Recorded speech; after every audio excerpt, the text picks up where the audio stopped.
Cool. I think we are live. Cool. I think it's wonderful chatting with you, Romana. I think I'm really excited for the conversation that we're going to have today. Um, I'll quickly introduce myself. I'm Rishabh, co-founder and CEO at Pepper Content. This is a company that me and Anirudh co-founded together back in college. This was second year, 2017. Right? So it's been good 6 years building this out, and we have a long way to go. But I think the best part about the journey for me personally has been coming across folks like you who have enriched me personally and professionally as well, through these conversations. So again, thank you for taking on the time to do this so late into your night. Before we jump into the conversation, would love to understand your journey till now. What made you a marketer, that loves to talk, and just the background, would love that. Yeah, so what do you? Yeah, definitely. Thanks a lot for introduction and everything. So first of all, what I want to say, it's like 9 p.m. here, and my marketing brain is not in its best, but we have what we have. So yeah, my name is Romana. I work in marketing for 7 years almost now. And basically, I kind of evolved from being a journalist, then doing more like working more on digital PR, on like social media management. And at some point, I just discovered like content marketing, and I saw that it's like it clicked. I had the journalist background, and then like I liked marketing, and content marketing was just literally like the perfect kind of industry for me. Mm, and I'll say like I'm working in content marketing, like specifically just content marketing for 4 years now. And basically, I'm working now only with B2B SaaS startups because I really love tech. I love to see how technologies can change kind of world and our everyday life and make it easier. And it's really cool to do marketing for those products and basically tell people about it. So, kind of to summarize how I ended up in the marketing, everything started with journalism, and then it's like I'm here now. Right? No, I think that's one thing that we had an epiphany for, like 1 year or 2 years into our journey, is that the best content creators and marketers are journalists, are people with journalistic backgrounds, right? And I think you folks understand content like no other people, and I think that gives you an edge, like, which is very underrated, right? People don't really appreciate understand how long that goes, with more and more experience, right? But I think to set some context on our topic for today, we'll be talking about maximizing organic content reach for B2B SaaS brands, right? In this digital age where there's an app for everything and ads are popping up left and right, it's easy to feel like a small fish in a massive pond, right? Especially if you're in B2B SaaS space where startups are born literally every day, right? And it can feel like everyone is shouting and it's hard to get a word in, right? Especially you can probably get a word in but you cannot get a recall in, right? So I think while the competition is indeed fierce, organic content is actually a good way to understand the pulse of your brand, right? And communicate your authenticity, expertise, and your core value proposition, right? So but the question still remains, and which is the question we would love for you to answer, is how can B2B SaaS brands rise above the noise and ensure this organic content gets seen by the right people? But yeah, I think that's the context for today. Excited to be picking your brains for the same, right? So I think we have the questions ready. I'll probably shoot right away, right? It's broad, but how can organic marketing be considered valuable strategies for B2B SaaS brands, and what are the primary benefit it offers in terms of long-term growth and brand building, right? And I would love for you to pick up from your own experience, of how content, something which was seen as a checklist 5 years ago, has really helped building brands now, right? So I think, yeah, over to you now. Okay, yeah, that's a really big intro for a question. So let's start at the beginning. In general, kind of, I think that organic marketing itself and content marketing are super valuable like strategies because, for example, if compared to paid marketing, you get results only when you kind of burn cash, only when you literally like pay money.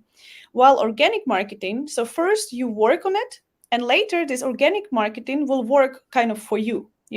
So that's what exactly I like in organic marketing. You kind of work at the beginning, and afterwards, it's just like all your content, everything that you did will work on you. You don't need to do much, kind of. So, and in general, I think that right now there are more and more B2B SaaS startups. Like literally every day, Product Hunt launches like 100 new startups, and you can see like they are super cool, right? And sometimes when you read like what features do they have, what problems they solve, you are thinking like, wow, cool. I've never like I didn't know that they existed, and that's actually where kind of content marketing comes in. And that's exactly where kind of quality content marketing comes in. Because if you do it normally, if you just do the content marketing the right way, people will know about your product and you will get leads without kind of doing something too special. People will naturally want to buy it. And Right. basically, if we're talking about in general, like, I don't know, organic marketing, I think that everything always starts with understanding for who you are doing it. So, for example, if we are having some kind of financial app for CFOs or like financial departments, or we have an app for, let's say, Gen Z content marketeers, definitely the content, the type, the style, and everything gonna be different. So I think everything in organic marketing is like starting from understanding your persona for who you're creating content on, what platforms, in what format. And yeah, if you know it, if you get it, like then you're definitely gonna succeed. Right, and organic marketing, because we work with a lot of brands, and we consult with them in terms of how to go about the organic content, right? A lot of brands confuse organic marketing or organic content marketing to just traffic and the leads that they get, right? I think very there is obviously some in need of bringing ROI and numbers to the whole content game, right? Which has been missing for a long time, right? But from your perspective, how does it elevate the brand presence as well, right? Have you seen instances where KPIs, right, that relate to brand more than probably demand generation, right, get affected by putting out good content? Mm-hmm. Everything, again, it really depends on your needs and your goals. Because as you already said, many times people think that content marketing is just about impressions, clicks, and traffic, right? But it will not generate leads. So it depends what you want, like, and what goals you have. Because if you have goals to generate a lot of traffic and to get, I don't know, impressions and have a beautiful graph in Google Search Console, then your strategy is on creating tofu content. Then people really just create like top of the funnel content. But if your goal would be, I don't know, get subscribers for newsletters, or like increase followers maybe on LinkedIn, or maybe, I don't know, have more signups for the event, you would create a totally different content. So you would create a morpho content, more like middle of the funnel. And if you basically want to have, I don't know, leads, clients, revenue, whatever, you would create already, that's your goal, and you would create BOFO content, so bottom of the funnel. So it's basically content marketing is definitely not just about traffic. It really depends on your goals and what you want to achieve. And one big problem is that many people, they are like, okay, I don't know, we want to have mm, kind of a lot of organic traffic, and we want leads, and we want revenue, and we want literally everything. And then what they do, they only write like random articles about like listicles or some kind of comparisons, just like, so it's really about understanding what exactly you want to achieve. But content marketing is definitely it's not just traffic. It's like basically your best friend in sales, let's say. So content marketing and sales, they are just like together, because sales can't do sales without content marketing. Same like, vice versa. So I think it's much more, definitely. Right. No, I think that also answers very clearly. What content you create for what part of the funnel, right? But let's probably start from scratch, right? How can a SaaS brand get started with, or say revamp its content strategy, right? You have worked with so many brands, right? Would love to example understand, is there a set structure or SOP that you follow? Okay, uh, how do you recognize the goal or whatever that is, right, and work backwards from there? Or is there any other method that you use, right? If you can give some real life example, probably that would be really helpful. Yeah, definitely. So basically, I understand you want example from like Lead Führer, but I actually was like their last content lead. So before me, there was a lot of stuff built. So I cannot really say that I own the case. However, like I'm gonna say you like I've been consulting some B2B SaaS startups, right? And I'm working with them, and I think that I personally, I always follow some kind of structure in building this content marketing strategy from scratch, just setting it up. So the first is really just like to understand honestly resources and budget, because then it gives you already a clear overview. Because, for example, if you know that your monthly budget is 2,000 euros, or if your monthly budget is 10,000 euros, you know what you can do. You know how much content you can produce. You know how many platforms you can involve. I don't know. You know how many people you can involve. So basically, I'm always trying to understand like with what budget we are working, because you can do content marketing for any budget, as long as kind of basically if you have some money, you can always do it. It just like it depends on how many channels. So that's the first one. The second one is basically to agree with the founder what they want to do. Of course, everyone wants basically directly revenue. That will be an, I don't know, answer number one. I want revenue and I want leads.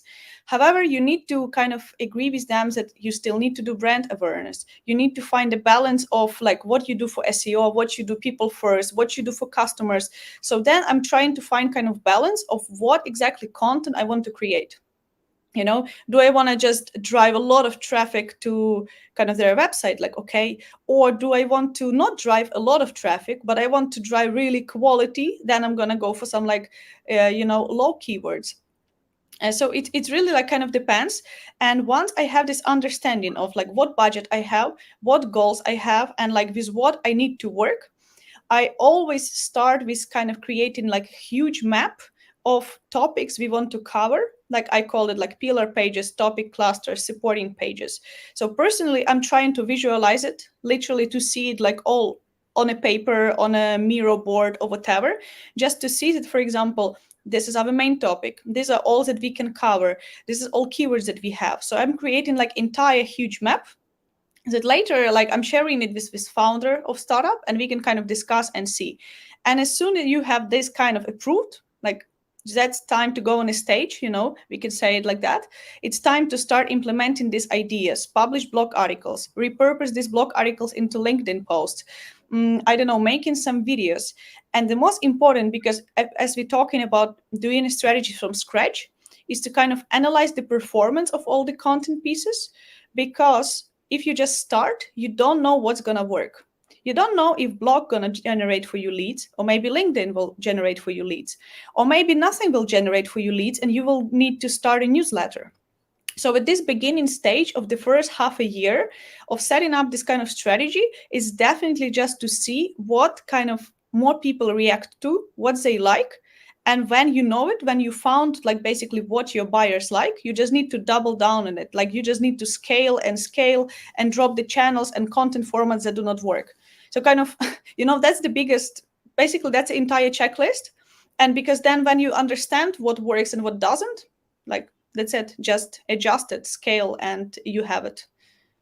Lovely. But I think, in that whole spectrum, I think that's a very structured manner of how you can approach, of doing it, right? But, I think the biggest challenge, I think I also failed, I also happen to lead marketing for Pepper, and when we started this, I think I also, faced this, and something that I've seen a lot of other marketers, face is also, um, the plethora of channels, right? The amount of channels that are available for marketers has increased a lot, right? From there was a TVC back 2015 years, now there are 10 channels, right? And each channel can have a user journey, a different user journey, different user content needs, right? And then probably if you're in, especially in B2B SaaS, which is where the user of the product and probably the buyer of the product are two different people, and the people actually signing off on the product are different people, right?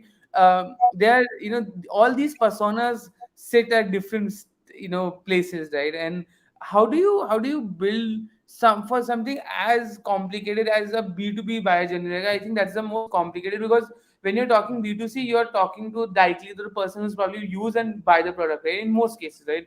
B2B is very different. The more complicated the product becomes, the more, nuances it brings in, right? So, how do you work on that? Mm-hmm. Yeah, that's, multi-touch B2B SaaS is always a tricky one.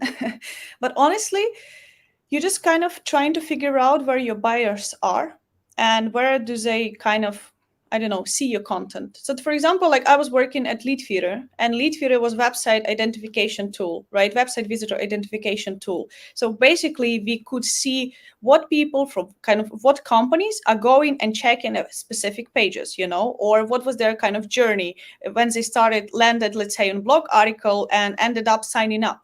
So kind of it's really important to use tools like that. For example, like of course I was working at Leadfeeder, that's why I was using Leadfeeder, but I was trying to see what was the first touch, and what was kind of the next touch and what was the last touch of the person's advice. And what I noticed that the first touch, let's say, could be in 2018, and the final decision could be like now. So it can take, sometimes it can take like forever. And that actually gives you a great understanding that you just don't need to stop and you need to be consistent. You just need to be. There are people that they start blogs, they publish blog consistently for half a year, they don't get results, and they are like, yeah, it doesn't work for us. Like, no, because like organic marketing, content marketing is all about consistency and it's about long term game. So basically, to be able to reach out to all these people that are in B2B like buyer cycle, you need to be basically everywhere, but of course with your resources. So let's say you need to be on a, of course you need to be on a web, you need to be on a Google. I will honestly say like that's where everything starts. And then you need to distribute this content to LinkedIn, Twitter, I don't know, Instagram when it's relevant, but not for many kind of products it's relevant. You need to do newsletters, you need to do webinars, you need to do events. So kind of you take the main kind of base content and distribute it everywhere. And then you basically increase your chance in how many people gonna see your content, and that's it. And you just kind of try, and you if you're talking about organic marketing, and like afterwards you can also try some kind of paid campaigns, so for example to boost it also a bit.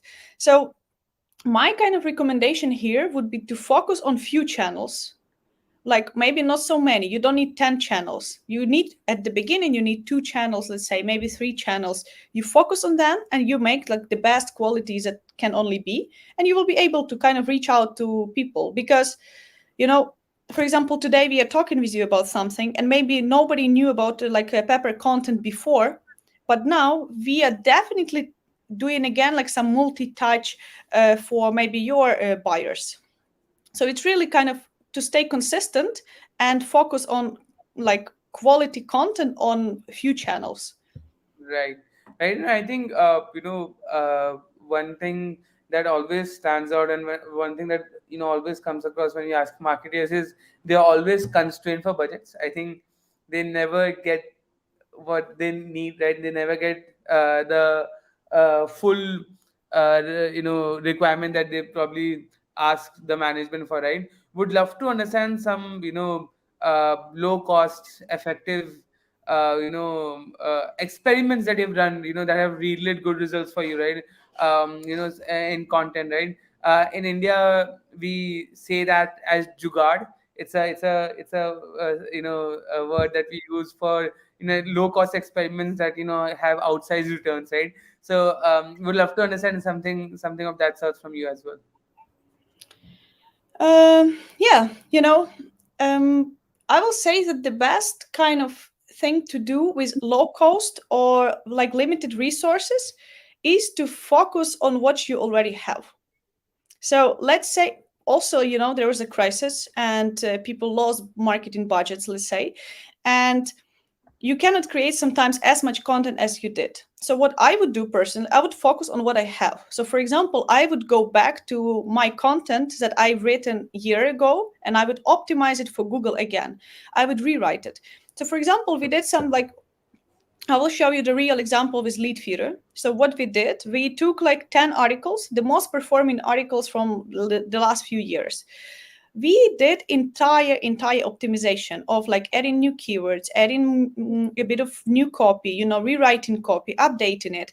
And we had like insane increase. Like every article increased in ranking, every article started to generate like in 5-6 times more of clicks and impressions.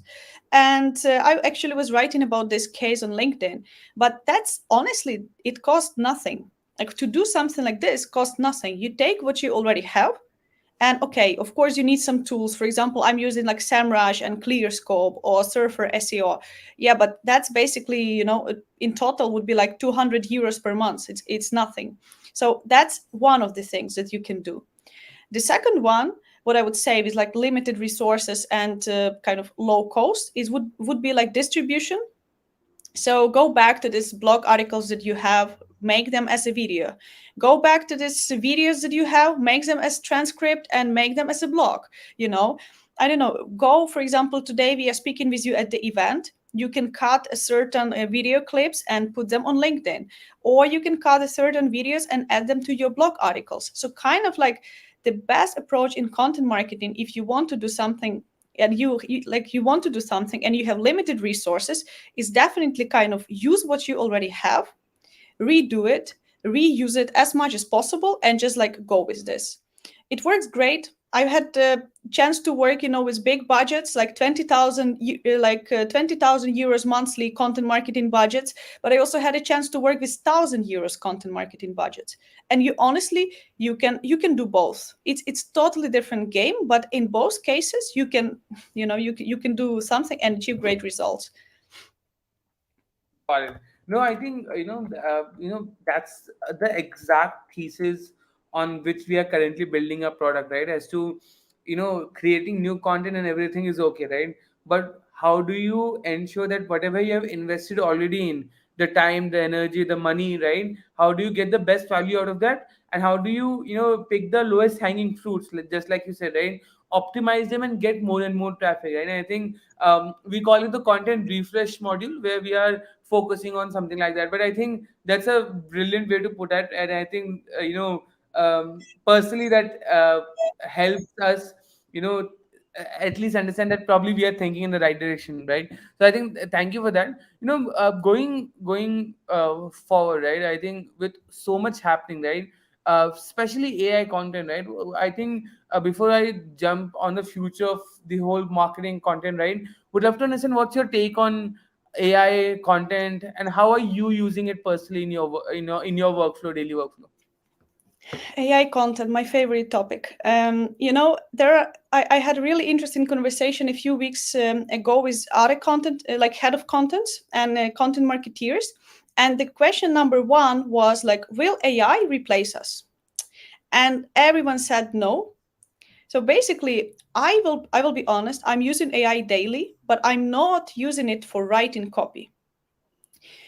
I can see, and every content marketer can see when the copy was written with ChatGPT, for example. I can see it directly. I can see every comment that is written with this because it has this specific like style. It has this in today's digital landscape, all these kind of random words that you don't use in your daily kind of language and in your daily conversations. So basically, I would not recommend overusing AI for content, for writing content, writing articles, because it losing this human touch.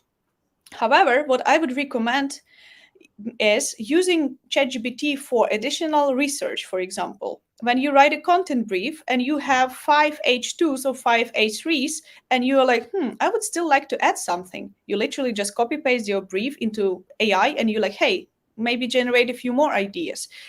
So I would really, in content marketing, you can use AI like insanely cool. Like there are so many kind of things that you can optimize with ChatGPT, for example.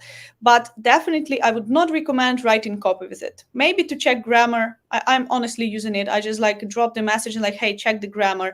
But I would not write articles because like Google is not stupid. Google is also updating its algorithms all the time. So maybe if now your content is kind of performing, like, come on, Google gonna figure out everything that is written just like this with AI.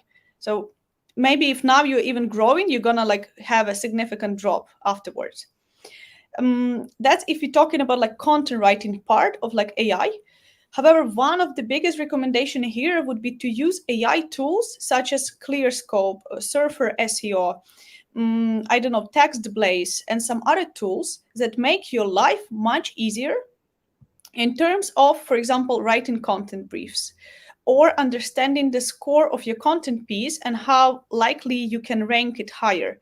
I, for example, write every content brief and I review every article written by my writers. I always review it with Surfer SEO or ClearScope because it saves you checking 20 tools. It's everything in one tool. So, I mean, if you use AI wisely, you're going to have amazing results and you're going to have amazing results in less time. And if you use AI kind of as unfortunately many people do, sorry, but really, like, that's not content marketing. That's like some AI marketing. I don't know. Right. But Ramana, one point that probably I have a a bit of a counter opinion on is, irrespective of if AI is writing it or human is writing it, right?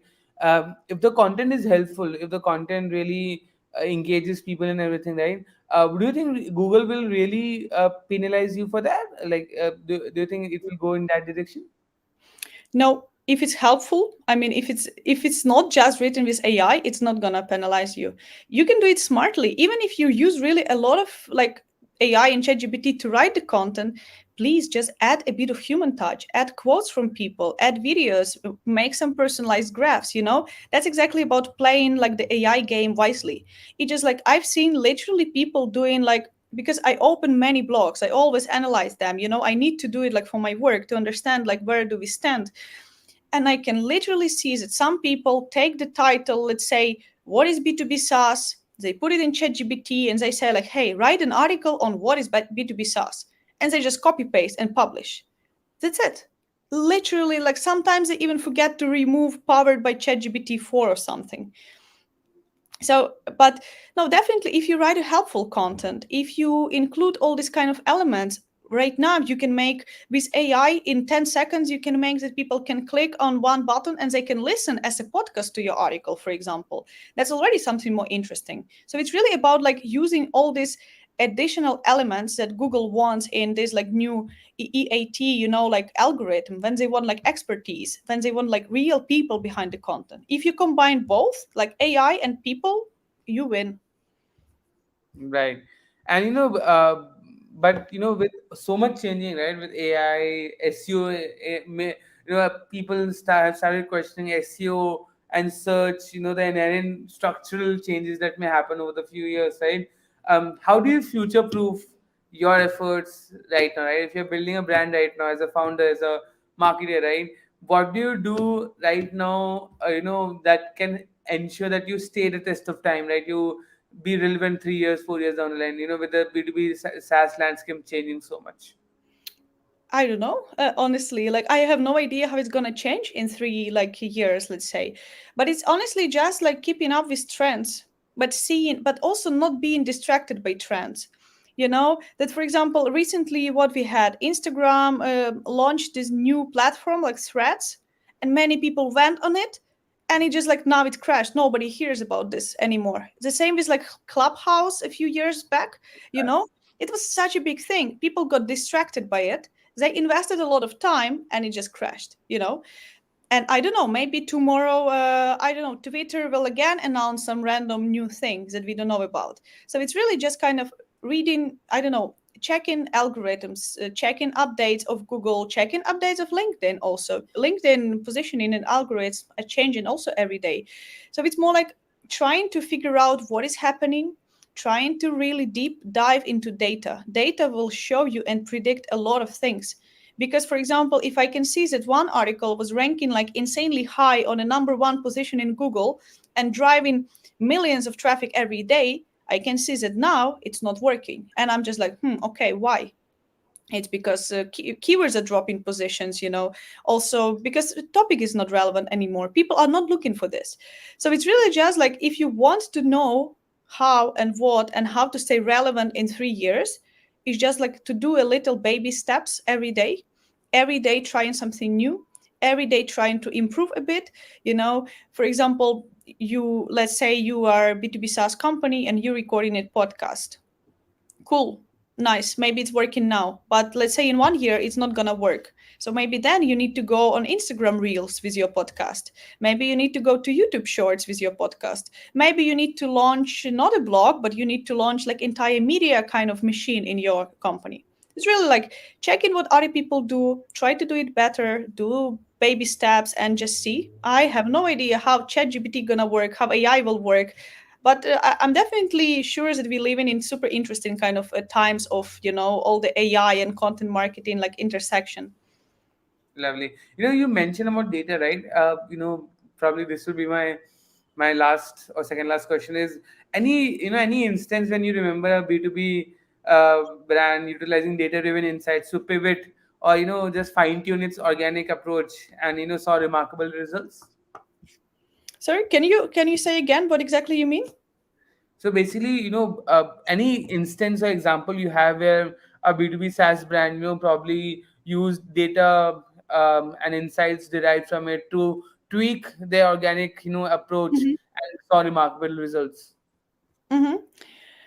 So honestly, I will let you know like about one example that we did at Lead Feeder and how we used our own data to understand kind of what we can do and how we can change our strategy. So for example, I came as a new content marketing lead and I had no idea about product. I had no idea what is working and what is not.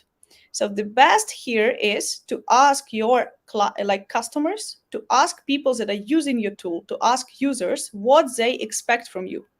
So what we did, we just sent a survey. We called it like content consumption survey, and we sent this survey to I don't know how many people, but we got like 600 responses of our users on content they want from us. So we knew, do they want videos? Do they want long reads? Do they want short posts? What they like? What topics they like? So we actually asked people that bought from us what they want from us. So we got a data of 600 people answering these questions. And we were just like, now we can basically create entire strategy. So for example, then we saw that people are more interested in short videos. We stopped doing long videos. People are more interested in for example, B2B marketing topics, not B2B sales topics. We switch a bit to B2B marketing. So basically, use your own database, use your own people for kind of data to get data from them and just like adjust it, use it.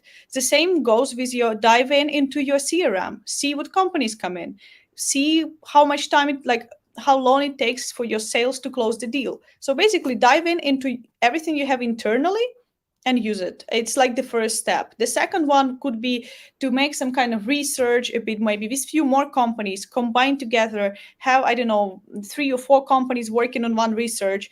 But everything definitely lies in data and everything lies like in numbers. Maybe content marketing is about words, but results, predictions, and everything still lies like in data and numbers.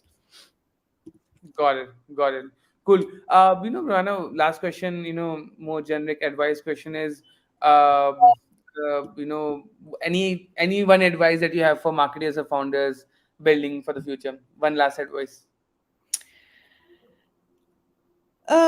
Okay. My advice would be focus on quality always, never on quantity. That's the most important one, really. Quality is everything. People will love you for quality. People will see you invest your soul, like your heart and soul should be in your content and your strategy. And then it's going to work. So, quality first and quantity second. Lovely, lovely.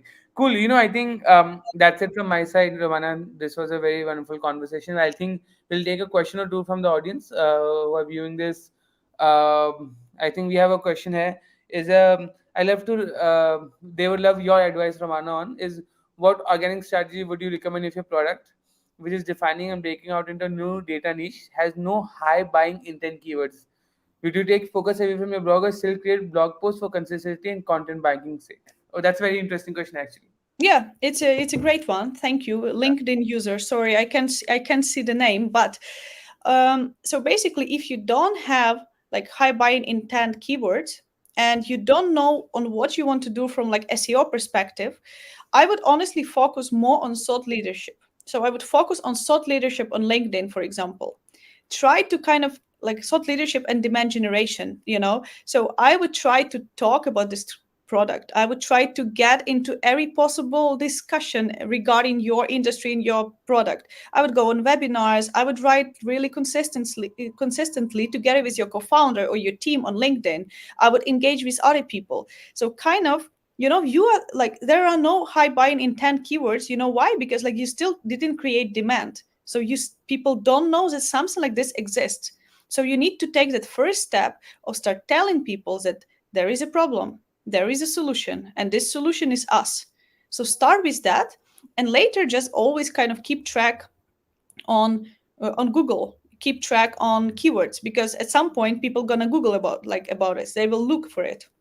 So I think Right. really here would be kind of my recommendation, like in few words, is like thought leadership and demand generation. No, I think this is basically creating a category, right? I think because there's no existing demand, you're creating a category, and that's why thought leadership becomes important because you need to tell people why they need something like that. But yeah, I think this question was from Candice, and I think thank you, Candice. It was great. I think we'll take one last question. Um, uh, Hmm. like Yeah. I think I'll rephrase it for you, and I think this is question that is frequently asked is, when you're talking SEO and when it's a high competitive keyword, right? You're creating content at scale, right? 100, 200 blogs, right? But how do you then also keep a quality benchmark in your head? Mm, you know, there is like this stereotypes that if it's SEO content, it's already bad content. Honestly, I used to write for Google, and that's it. Like I was having in mind Google. I'm like, okay, I want to get these keywords, I want to have all of this, etc. That was like my main priority. However, what you need to do and what you need to kind of switch in your mindset is that you're writing for people and you optimize for Google. It's still going to be SEO content. So let's say today we write in an article. I'm going to write this article for you because I know that you're my buyer persona. And only afterwards, I will kind of do all the SEO optimization. I will add relevant keywords. I will add internal links. I will add external links, etc. So I think that, like, to answer this question, so when working around SEO content, to ensure quality, you need to still think about people, the human behind all of this. Your content can be SEO content, but it should be customer centric. It still need to be built around like solution, like kind of problems and solutions for your customer. And that's it. That's actually easy. Remember, people first, SEO second. Right? I think there's an inherent need to change how briefs are made. Content briefs have moved towards SEO briefs more than content briefs, right? As to and I think if that subtle change happens, I think quality will itself take care of it. Exactly. Cool. Thanks, Romana. Thank you for this. This was a lovely, lovely conversation. I think the questions were really nice, to be honest. Better the users asked better questions than me, probably. But I think thank you for taking the time to do this. I think I personally learned a lot. I also learned, lead a B2B company. I'll probably go back and see which are my top 10 performing blogs. And yeah, hope you enjoy the conversation as well. Yeah, of course I did. Thank you. I'm always ready to talk about content marketing. So thanks everyone, and thank you and enjoy. Yeah. Thank you. Bye Yeah. bye. Have a See great you. night. Thank you. Bye, you too. Bye.